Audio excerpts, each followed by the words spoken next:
Today, we are talking about how to deal with toxic family members. You know, there's nothing simple about knowing how to deal with those kind of family members. Here is one thing that we all know. Toxic friends, family members, and coworkers are difficult and they can be detrimental. Toxic romances are difficult and those can be detrimental. Toxic friendships are difficult and can be detrimental. So we know the same will apply to toxic family members. However, it is an especially insidious connection to have, as our family is meant to be the safe haven that we fall back on in life. Now, we can choose our friends, but our family, well, that's a choiceless deal. For better or for worse, these are your relatives. Love them, hate them, or loathe them. It's completely up to you. It's where we first learn about love, boundaries, and how to connect with other people. It's where we learn patterns, healthy, often otherwise. It's where we learn the value of loyalty, where we learn to be loved, where we learn to be cared for and valued. Sadly, these qualities are sometimes learned through growing up and being denied them. This is a naked fact. Not a pleasant one, but a fact nonetheless. Toxicity in relationships. There are 4 ways it presents itself. First, physical abuse. Next, mental abuse. Third, emotional abuse. And finally, sexual abuse. First, know that if you are in a situation where you're dealing with toxic family members or anyone else that's toxic in your life for that matter, when a family member is toxic, remember that you do not deserve to be treated badly or to be abused. We're meant to flourish. We're meant to be happy, to feel loved and cared for, to be safe. If you are dealing with a toxic family member who shows no respect for you, for your feelings or your boundaries, as crushing as it can be, it doesn't have to be your forever. Staying away from toxic family can be defined in many ways. We start life belonging to a special group, taking these people for granted in some ways as the ones who will always be there for us. We call them our family, the ones with whom we share special traditions, things we do on birthdays, at Christmas or holidays, ways that are passed down generation through generation. We share recipes, we share physical traits, heirlooms. Most of all, we share secrets. Sometimes we also share toxic traits with toxic parents, behaviors that serve no one but exist anyway. This is where the labyrinth becomes twisted. We can't give out free passes to family just because they're family. If you're dealing with a destructive relative, it is no more acceptable than it would be in any other circumstance.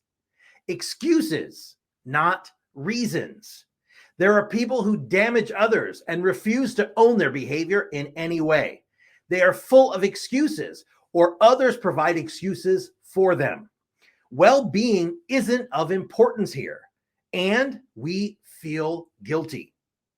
As a child, there is little to nothing we can do about a parent who's addicted to alcohol, drugs, in and out of relationships, violent, verbally abusive, sexually inappropriate, or narcissistic. That is the travesty. We must live with it.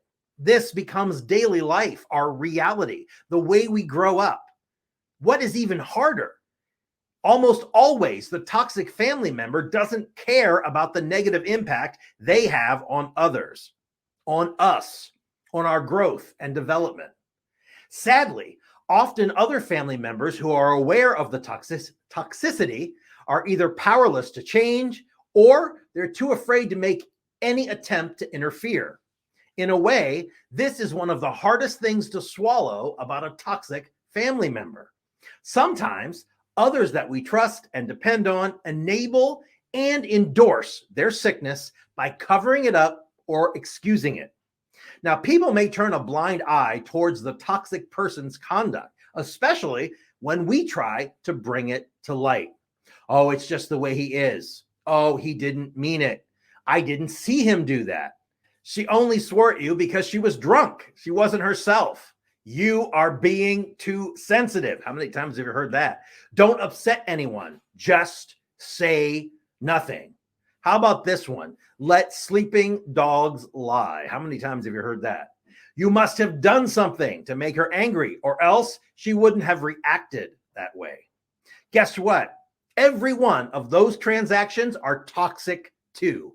They don't allow anything to be dealt with. Everything gets swept under the proverbial carpet. We also learn to behave in a certain way related to the toxicity we are dealing with. We might feel we have no choice. We may often feel we're walking on eggshells. We might feel anxiety, fear, and anger, or a mix of these. We might find ourselves developing codependent behaviors. We might have distorted ideas about disagreements, conflicts, and how to share our feelings. What we grow up with may not match what we see in the outside world. Some of the underlying messages that we receive when dealing with toxic family members are: we are not good enough. We are not important. We are not a priority. We have no right to complain. We are a nuisance. We are nothing to be proud of. We are the problem. We are not lovable. We are not worthy. We are losers. And our feelings don't matter. Our wants and needs aren't important and therefore overlooked. Our opinions mean nothing. Our ideas are stupid and meaningless. Our safety is not important. Our mental well-being, well, that's not important either. Our happiness, what's that? That's not important at all. What are some examples of toxic family member dynamics? Well, this list is not exhaustive. It's just merely my guide. But some examples include alcohol abuse, and this can be evident without someone being an alcoholic. Drug use, other addictions such as gambling, sex, medication, work, and spending. How about violence through anger or after drinking or using drugs or any combination of those? Relying on crime to bring in an income. Personality disorders, learned behaviors passed down from other generations. Toxic people change the dynamic of a family because they create dysfunctional patterns of relating to others, which in turn puts an unstable slant on how life works. Negative circumstances continue to breed more dysfunction, which has a flow-on effect towards other family members. Anger is a problem. Things are said and done that should never have been said. Emotionally destructive behaviors run rampant. There's often a refusal to consider the needs of others, and a feeling of safety becomes eroded. Much of the problem is because the focus isn't on taking care of the family, but accommodating the dysfunctional behavior and the person responsible for it. Now, what happens to us if we are dealing with a toxic family member, and exactly what does that look like? Well, the biggest thing that happens are boundaries shift. We shift them so we can deal with the circumstances. We normalize abusive treatment so it seems easier to tolerate. It becomes our reality, and we learn to navigate it. So what kind of behaviors do toxic family members exhibit? First and foremost, it's control, expecting us to make decisions they approve of and belittling us if we don't. May use sarcasm, may use jokes, may use put downs to undermine us further.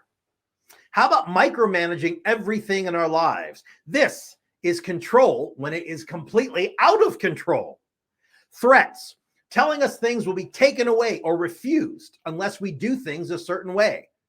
Guess what that way is? It's their way. Our views and feelings are not taken into account, only theirs. Next, constant criticism.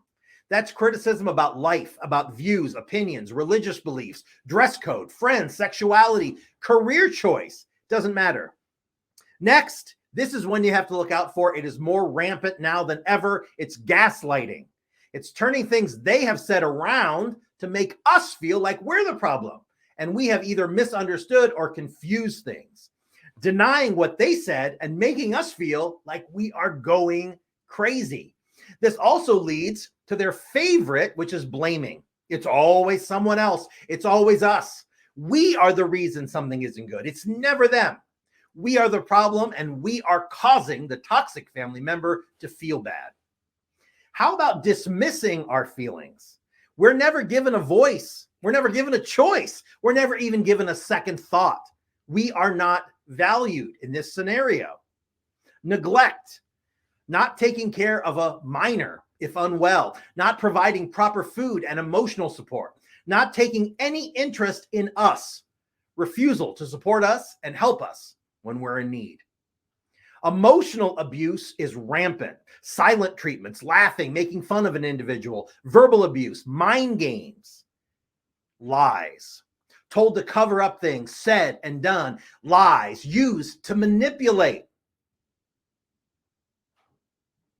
Sometimes toxic family members are not aware that how they have been behaving is hurtful and damaging. And there are those members who do know, but they go ahead and they do it anyway. If you think a toxic family member is not aware of the damage that they're doing, you have an opportunity to confront them and discuss their behavior and the negative impact it's having. If they genuinely are unaware of the negativity they're creating and they care, it is possible that through honest discussion, some change is likely. Perhaps this is the start of a new way of relating to each other. Sometimes taking a time out may give everyone the space they need to reassess and try again. My friends, you are allowed to feel happy. You are allowed to feel loved and wanted and appreciated. Confronting someone you love but find toxic can be powerful. You need to decide what outcome you want and contact the toxic party, letting them know the rules you need respected if they are going to interact with you. For example, if alcohol is a problem, you will only visit or see them if there's no drinking. If the problem is they don't like your partner and become sarcastic and difficult when around them, ruining everything for everyone, explain you won't accept this. And if it begins, you will both be leaving. These kinds of rules aren't manipulative. They are setting a clear boundary that defines how you wish to be treated. Everything will go ahead as planned unless things get abusive. Guess what? That is healthy. Make sure you enforce your rules. Stand by them. If you don't value those rules, guess what? The toxic family member will not either. Create change by being the change.